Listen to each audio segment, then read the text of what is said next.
Welcome back, YouTubers. Thank you for joining me. And today I have a 2012 Nissan Sentra. This is the 4-cylinder with the 2.0 liter in it. Customer states that there's a check engine light, and I've already verified it. Yes, there is a check engine light. The code is P0303 for a cylinder number 3 misfire. First things first, what I like to do is a compression test. Those cylinder misfire, most people would just say, oh, throw a new ignition coil in it, spark plugs, it'll be okay. Technically, that's not the truth. The truth is either a faulty injector, you might have a bad cylinder, that's the worst case scenario, leaking head gasket, another bad scenario, bent valves, another bad scenario. But yes, the best and easiest scenario would be ignition coil and spark plugs, and that's what I'm hoping for. If not, I will let the customer know. But first things first, I'm gonna do a compression test on it. We have to remove the intake manifold. The intake manifold wraps around the valve cover, and once I get the intake manifold off, I will show you guys how to do a compression test. Okay, YouTubers, it's gonna take a little more time to move the intake manifold because you got all this junk right here. You had to move the battery, the computer, the intake pipe right here. You have to, because the intake box right here, you can't just pull it out. There's a grommet right there, and the computer sits on top of the grommet. This grommet is the intake box itself, and then on top of the computer it was the battery, and then before you can move the battery, the intake was actually the battery tray. I don't know who the engineer came up with all this, but I mean, you have to move everything. I'm telling you guys the truth, because you guys can see now the intake is loose. The reason why you have to move the intake is because there's a bolt back over here. I'll show you guys in a little bit. Back over here, that's holding the manifold on to the throttle body, and the throttle body is mounted onto the back of the cylinder head. So whichever engineer that came up with this brilliant idea, thank you so much. Overcomplicating stuff, for sure. If you don't know what you're doing, this has to go to the dealership. But I just want to show you guys right here. This is the battery, and look, like I said, the intake is the battery tray. The battery sits on top of that tray. So you had to move the battery. Then you had to move this intake pipe, because this intake pipe is connected to that battery tray, and the battery sits on top of that tray. But then the computer sits under the battery tray, and the computer sits in front of the intake. You had to move all this just to gain access to this one grommet. This one grommet is the intake box itself. And then this breather hose is not plastic. It's not rubber, it's plastic. It's hard plastic. So there's someone already broke it. The previous mechanic, you can tell they just JB welded. I don't do stuff like that. You know, also this breather hose right there is broken too, and they just threw JB weld on it. I don't do stuff like this. A junkyard mechanic probably did all this, but I'm just saying, before the mechanics engineered, thank you for all the trouble. So I got the intake out, the intake pipe itself. This is the bolt I was telling you guys about. It's right there. That little stud right there is sticking out. It's way back over there. It's mounting the mounting manifold onto the cylinder head. You cannot. Everything is loose. I've gotten everything loose already. All these are loose. I'll show you guys. There's 5 bolts right here. It's loose. There's one bolt back there. That one's off, and it's loose. It still won't come off. It's because that one little bolt right there. But you can't get to the bolt until you move all this stuff. Not only that, I noticed another flaw. A junkyard mechanic did this. As you guys can see, I'll show you guys. And I call them backyard mechanic because obviously these are not certified mechanics. I'll show you guys right here. You notice how you got 3 of these OEM bolts? 1, 2, 3, and look what they put. A regular bolt. That's not even the original. So whoever worked on this before lost all the nuts and bolts, because prior to moving this intake throttle body, I found all kinds of junkyard stuff. This bolt is not even the right bolt. They just found whatever in their tool chest. But you have to move this throttle body before we can get to the ignition coils. And I'll tell you guys, I don't do this stuff. This is my first time working on this customer's car, and I've seen so much flaw already. I can't wait to see what else they've done to this car, because the customer said that they just put a used engine in it. So I'm very surprised to see what else is missing or what else they put. Like, I mean, you can see right there. Here's a spray can straw. Here's an intake box clip that fell. Who knows how long that's been sitting back there. Yeah. I don't recommend this mechanic. Whoever worked on this car prior, they're obviously a junkyard mechanic, and it's really pissing me off. Besides, the engineers already pissed me off with the intake. I can imagine how much garbage is down here. I'm sorry, guys. But let's get to it. Let's keep on moving forward. Okay, so these were the 4 bolts that came off the throttle body. As you can see, there's the gold one. The gold one's shorter, and it's not even the right one. Like, where did you get this gold bolt? I'm asking the previous mechanic. And look at the head. Junkyard mechanics, don't do this, guys. The throttle body's off, just like this. I'm gonna slide it to the side. I'll show you guys which bolt I'm talking about. That bolt right there, if you can see, there's a bolt right there. That bolt is holding the manifold, onto the cylinder head. Let me set these screws down. So that bolt right there, this one right here, this bolt right here is holding the manifold onto the cylinder head before we can even move the manifold. Good job, engineers. Good job, Nissan engineers. Whatever happens to simplicity? So this was the bolt that was back over here that I was telling you guys about. It holds the manifold, intake manifold, onto the cylinder head. I don't really do this. A lot of people, they put nuts and bolts on top of the windshield like this. I don't, but I'm just gonna show you guys. I'm gonna set it right here just to show you guys. Now it's loose. As you guys can see, it's loose. So before you can move the intake manifold, you have to move all this junk right here. And then you got 2 nuts here, you got 1 here, 1 there, and you got 2 hidden bolts here. 1 there, 1 there, and then you got the middle one. That's total 5. And then if you go around this side, you got a bracket right here. It's a 10 millimeter, and then this one holding it is a 12 millimeter. Then the intake's loose. As you guys can see, I'm gonna pull the intake off. But you know, obviously you got all these wires and stuff like that.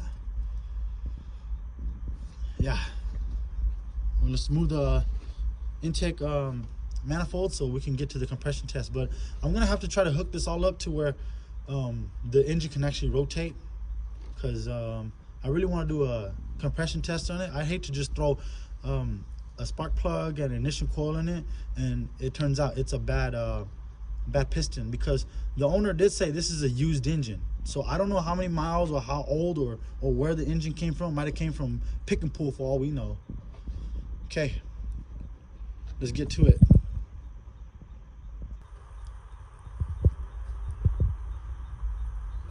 I got the intake manifold off finally.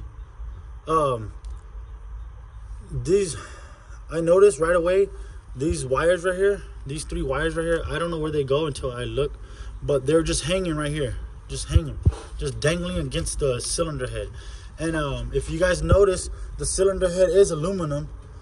What I'm trying to say is, and it doesn't help when these clips are just dangling like this, these over time will because of vibration, will cause, you know, will cut the wire or cut the insulation because of vibration. You know, ask any truck driver or ask any diesel mechanic. I'm gonna relume this plastic. These are loom. You can get this from any auto store. I'm gonna relume it, and then like this stuff right here, like this clip right here, it's gonna leave it hanging. Like really previous mechanic, who does stuff like this? I mean, obviously you did, but I'm just saying, like, this little job right here turned into a nightmare because junkyard mechanics, they just think that they know so much and they just do whatever. Like this. Look at this. Really? I don't get it. And the funny thing is, they probably charge the customer an arm and a leg to do junk work. I have a lot of complaints about this previous mechanic. And whoever did this, just stop. Just stop turning wrenches. Like, you're making more work for the next mechanic, and you're gonna charge an arm and a leg. But anyways, enough with the rants. I'm just not having this mechanic. So let's go with the with the repair. Let's move forward with the repair. They said P0303. Cylinder number 1 is always going to start from the front of the engine. And the front of the engine on a transverse car is always the timing gear side, or, you know, how do you say it? I don't want to say, how do you explain it? Let's start from the timing side. This would be the timing side because this is the front cover. And then work your way back, because this is the transmission and the flywheel, if it has a flywheel, which it doesn't have a torque converter, it's automatic. So piston number 1 is always going to be right here from the timing side. 1, 2, 3. So this is our the one with the problem, and then this is the 4th one. So we're going to go after this one. I'm going to take it out. I'm going to try to put everything back and try to do a compression test on it, but I don't know how. I mean, don't, and please, YouTube, don't recommend spinning the engine by hand. Us humans don't have enough force to generate pressure through the cylinder to give us a good reading. And don't put a gun on it, don't put a gun on the crank, because you'll just tighten up the crank so bad that you might even snap the crank bolt. I've seen that happen before, and it's not fun trying to get that crank bolt out. So I'm gonna try to do it. The hardest part is the intake manifold is going to sit right over my gauge. But I'm going to try. I don't know how, but I'm going to try. Because, like I said, the intake manifold is the hardest part. But I'm going to fix all this up. I'm going to do it legit. I'm going to relume it, put black tape around it. This is becoming a nightmare. And, you know, engineer's already bad, but I don't need the next previous mechanic to do it. Like this. This hose right here, this is just from AutoZone. Obviously, you can see Duralast. They probably lost the hose or messed it up. They were like, oh, you know what? Let's just go get some random hose from AutoZone instead of trying to go to Nissan. And it's just turning into a nightmare. I'm sorry, guys, for all the rant. It's just, I can't believe this mechanic would do all this and then charge the customer. And then you wonder why some mechanics, especially good mechanics, get such a bad rep. Like I said, really? What is this? This has, yeah, let's get to it. Enough with the rant.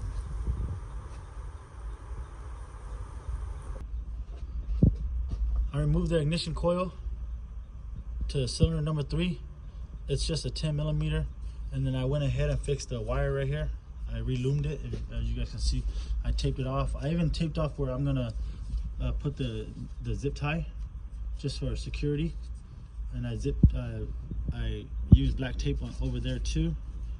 So that's, you can say, the beginning or the end, and I loomed the middle, and then I put black tape right there also, just to hold everything together like a brand new wire. Because this wire, like I said, it powers the ignition coils. So there's 12 volts coming through here, and if that wire gets damaged, it'll cause a spark or a short. The last thing we need is this car to catch on fire. It will happen. I've seen it before. And then I've already loosened the spark plug. It's a 14 millimeter. If you guys can't extract it, if you don't have the tool extractor or whatnot, what I like to do is just use the old ignition coil. This is it right here. Just go down in there and you can get it. I got it. See? There it is. So I'm gonna try to do a compression test on it.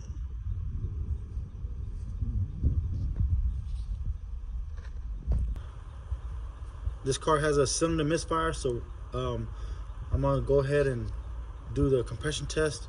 What I did was I inserted the tool. This is the compression tester tool, as you guys can see. Like I said, you don't need this brand. Matco costs it's a little expensive, cheaper than Snap-on, but you don't need that brand. You can get one off of Harbor Freight. You just need a compression tester. I already have this hose into the cylinder number 3. I went ahead and just barely hand tight the intake manifold on. I put the throttle body back on. I put some sensors and stuff, and the reason why I did is because some of these are air and fuel and stuff like that. I didn't put everything on yet. The battery, as you guys can see, the battery's just barely connected to give us power. I went ahead and plugged the computer back in. This is the computer. See, I don't even have the mass airflow sensor in, so that's gonna be another check engine light, but it's fine. I just want a compression test. I have my son in the car. Here's the gauge right here. I have my son in the car. I disabled the fuel system. I pulled the fuse, the fuel pump fuse. I went to the back. I opened up the fuel cap to release pressure because we don't want any fuel going into this test. Fuel into the combustion chamber when you're doing a compression test will throw the test off. It's going to give you inaccurate reading. I will put the dipstick back in as soon as I put the phone down, but I'm going to have my son crank it. We're going to hold it for about 10 seconds, and then I'll show you guys. I'll show you guys what the readings are. And as you guys can see, this gauge is very easy to read. You got red on one side, blue on the other side. With the low compression engine like this, I want to say 180 would be good reading. Anything lower than like 120, your piston's going bad. If pressure does not pick up, you have a bent valve somewhere. One of the 4 valves is probably bent, but then that's a leak down test.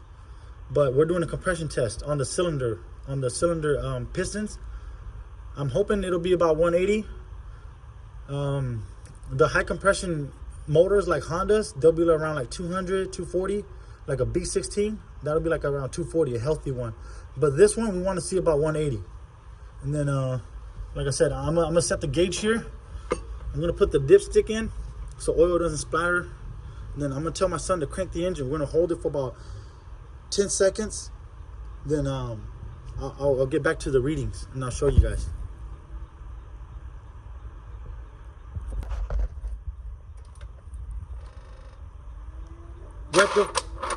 Go ahead.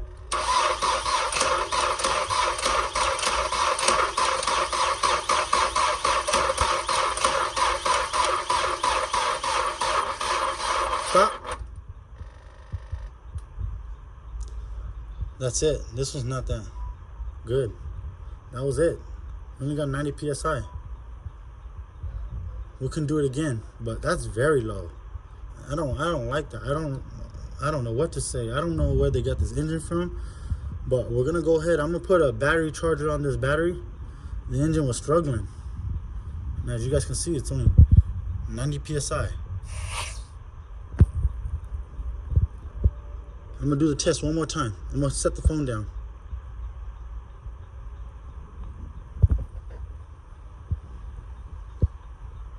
I put this jumper pack on this battery just to give it more power, but the most I got, and I did the test 3 times, the most I got was about 130 psi. That's fairly on the low side. It's doable, but it's not healthy. I'll tell you guys the truth. Like I said, I don't know where they got this engine from. Usually on a low compression engine like this, it's supposed to be higher, 180. I recommend 180.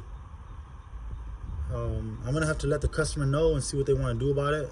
Of course, I'm gonna buy new parts and fix it, and they could probably drive it like this for a while, but I'll tell you guys the truth. This engine is probably on his last corner or last leg. But I mean, I'd rather let the driver know, the owner know, than to just patch it up and take his money. I'm not like that. But as you guys can see, 130. I'll release the pressure and we'll put the car back together.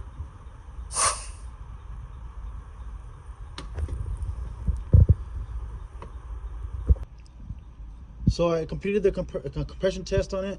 I'm gonna take my gauge back off. I'm gonna take the intake manifold back off. I just tightened it finger tight or hand tight these 3 nuts and bolts. I gotta obviously remove the manifold throttle body right here. I'm gonna unplug some of the wires. 130 to me is not the best. I'd like to see 180. So wherever they got this engine from, you can say it's already going downhill. The numbers are only going to drop. It's only going to get lower and lower and lower.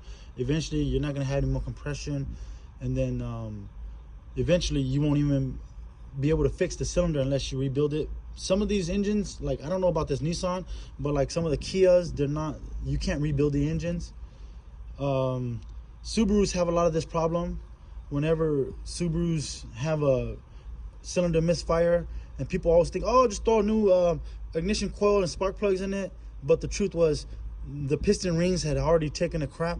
The piston rings are no good. So this one, the piston rings are already almost going out. You can say it's a half-life engine already. I don't know where they got this engine from. Like I said, most likely from the junkyard. I'm not a sales rep for any company or anybody. I work for myself.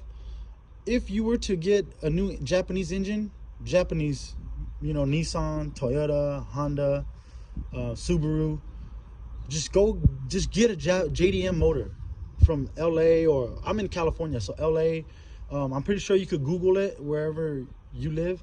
Just Google JDM engines, and those are low mileage. When I say low mileage, guaranteed 30 to 50,000 miles, and you're doing yourself a favor if you plan to keep your car. I talked to the owner of this car.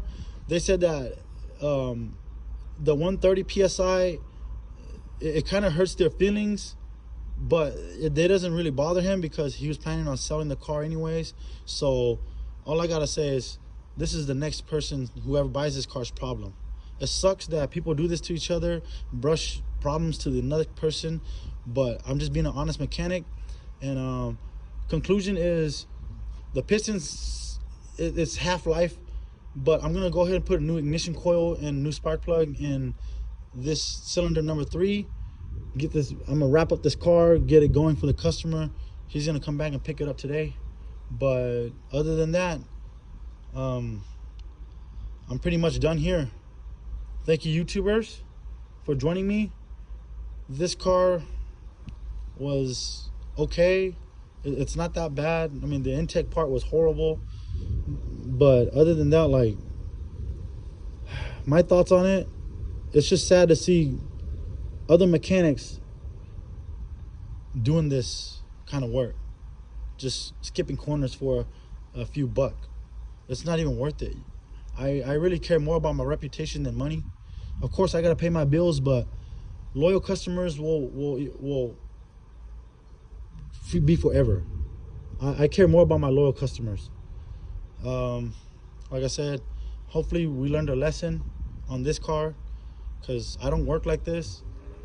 I treat every car like if it was mine, and especially somebody's kid, because this is his son, the customer's son's car.